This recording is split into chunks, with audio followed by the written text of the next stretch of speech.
其实我来台湾发展也不过1年的时间，1年很努力的讲中文。我的老家在台东都兰。好，一直唱阿美族语，好像你们都听不太懂哦，怎么办？大会没有钱做字幕机，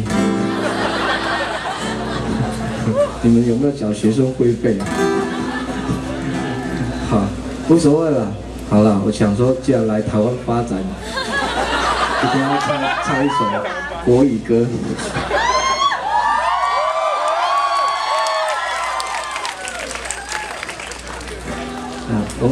我们其实都还蛮喜欢台湾的艺人，但我不知道这个歌手是不是台湾，好像也不太是，可是他是唱中文的。我们最近他在我们那边还蛮红的。可是我不晓得在这边算不算好。他叫郭富城是吧？是啊，有他在这里很红吗？那我唱一下他的歌，看看你们有没有反应。